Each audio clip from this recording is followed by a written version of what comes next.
Call to order the meeting of the Centerville Board of Education for Monday, June 24, 2019. Call the roll, please. Andy Self, Dr. Rohr, Here. Mr. Schroyer, Here. Megan Sparks, Here. and Mr. Dahl. Here, please rise for the Pledge of Allegiance. Pledge of Allegiance To the flag of the United States of America and to the republic for which it stands, one nation, under God, indivisible, with liberty and justice for all. Please be seated. Motion for the approval of the agenda as presented. So moved. Second. Call the roll. Dr. Rohr, Yes. Mr. Schroyer, Yes. Megan Sparks, Yes. and Mr. Dahl. Yes. Legislative report from Ms. Sparks. The Senate passed House Bill 166, the operating budget, after the Senate Financial Committee made several changes to it. Some of the changes included implement long-term graduation requirements, removing the provision that eliminates academic distress commissions, and establishing a legislative committee to study the state report card and make recommendations by December 15, 2019. The House Primary and Secondary Education Committee amended House Bill 239, which reduces the number of required high school state tests and requires school districts to form work groups to evaluate the amount of district-required testing and make reduction recommendations. The First Amendment reinstates the requirement for the 11th grade students to take SAT or ACT, but allows parents to opt their children out of the test. The Second Amendment exempts a district from the bill's testing staffing requirements if it does not employ staff the bill requires to be in the testing work group. Representative Naraj Antani proposed House Bill 281 that would require high schools to name one valedictorian and one salutatorian for each graduating class. This comes after Mason City Schools decided that it was in the best interest of all of their students that they would no longer be naming a valedictorian. This decision came after a year of meetings and focus groups involving students and staff and families. That is the end of the report. Thank you, Ms. Sparks. For our young students here, You can take this, you can share it, okay? Take your notes. the House Bill 166 is the budget bill. And every 2 years, we have to have a new budget from the state of Ohio. And the budget bill is important to us because it determines what kind of funds we receive from the state of Ohio. So that's why Ms. Sparks has been following up on the House Bill 166. It went through the House, it was passed, then goes to the Senate, they pass a revised version of that. Then the House then will probably reject that, then they go to conference committee, and then eventually we'll get the actual budget bill, which has to be signed by June 30th, at least that's what the statute says. So it's important for our school district because it determines what type of money we may get. Historically, and Mr. Biederman will report on this shortly, the amount of funds that this district receives from the state budget bill is relatively, not relatively, actually really small. We get 86%, 5% from The unrestricted state portion of the reporting on this evening is 13.7%. So we get most of our funds to operate the school district from local taxes. And that's why we always look for more money from the state, and unfortunately, we don't usually get that. So I just want to let you know why it was important, why we're giving a report on it, so you can mark that down. Okay, the next item on our agenda is hearing of the public. The Board of Education provides this opportunity for public comment. If you're interested in making public comment, please let us know, stand. We have a lectern over there, and that's good because we maybe get them, I don't know, we don't have any mics over there, but in any event, we have to try to get you down and see what you say. Please identify yourself. If you're a minor, you don't have to give us your address. If anyone's interested in making a public comment, please go to the lectern. Anybody? Okay, thank you. Next item on the agenda is the treasurer's report. Mr. Biederman.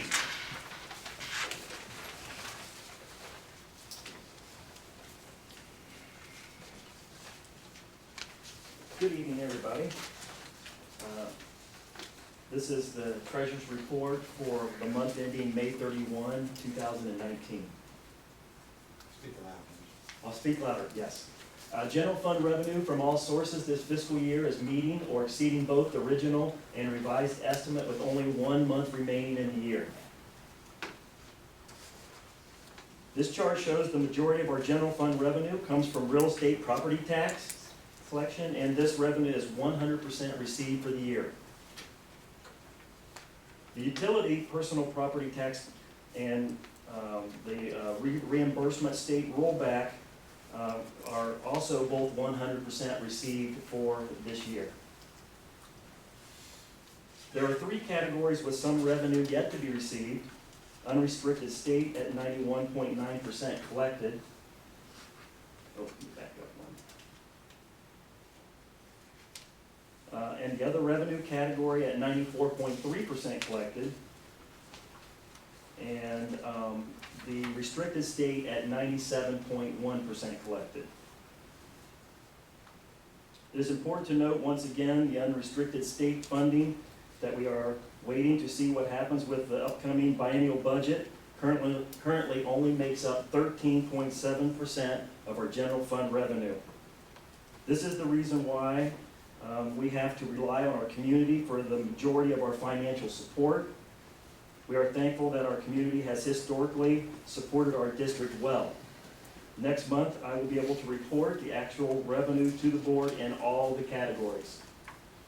We should have a new governor-approved state-funded biennial budget that I will be able to share more information as well next month. General fund expenses for this fiscal year continue to track very close to the original and revised estimate with only 1 month remaining.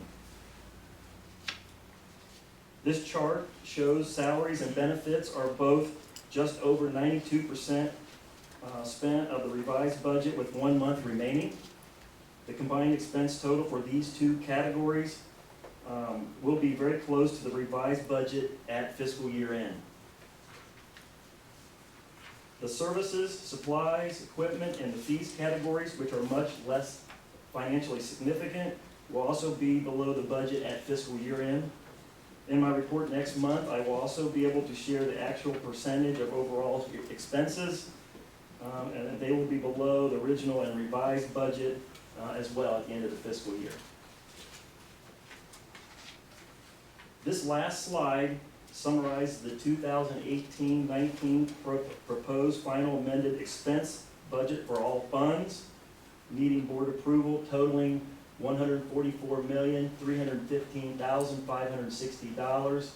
And this revised budget is $626,801 less than the original approved budget at the beginning of the fiscal year. To continue to operate into next fiscal year, the board also needs to approve a temporary expense budget for all funds.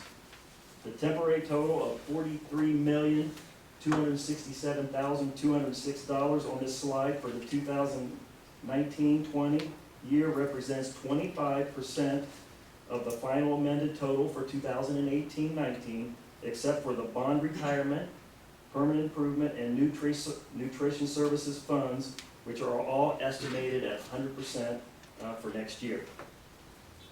The full budget for all funds for next year will need to be board approved prior to November 30th, 2019.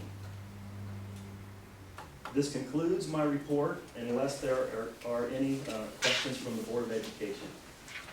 Mitch, I just want to reiterate what John said on your slide. 13.7% Yes. comes from the state. So I was just doing calculations. Of the $144 million Which is all that we funds. need to run, Yeah. under 20,000 of that come from the state. So 120 million, I'm sorry, 920 million comes from the state. So $124 million has to come from local tax money that we generate, because the state will not give us more money. And other That's local. the reason we're gonna be talking tonight about this levy coming up. So when you look at the numbers, 144 million, less than 20 million come from the state. It's an extraordinarily low, ridiculous amount of money that we get. There is a small restricted piece, and there is a reimbursement piece, but we still had to do local duties to receive those funds as well. So it's a very good point. Thank you. Any board members have any other questions? Nope. Thanks, Mitch.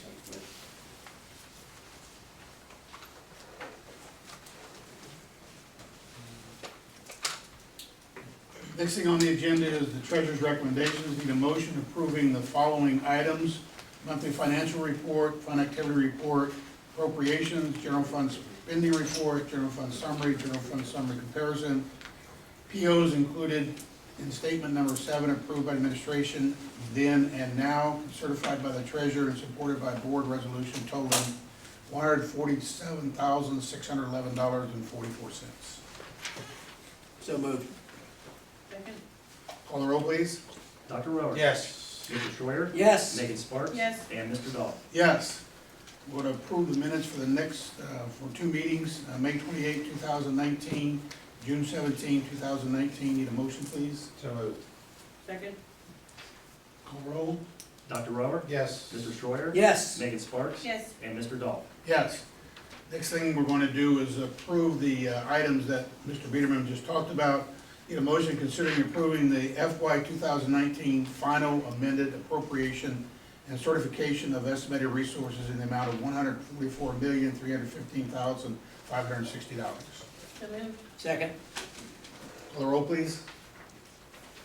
Dr. Rohr? Yes. Mr. Schreier? Yes. Megan Sparks? Yes. And Mr. Dahl? Yes. Need a motion to consider approving the FY 2020 temporary appropriations in the amount of $43,267,206. So moved. Second? Call the roll, please. Dr. Rohr? Yes. Mr. Schreier? Yes. Megan Sparks? Yes. And Mr. Dahl? Yes.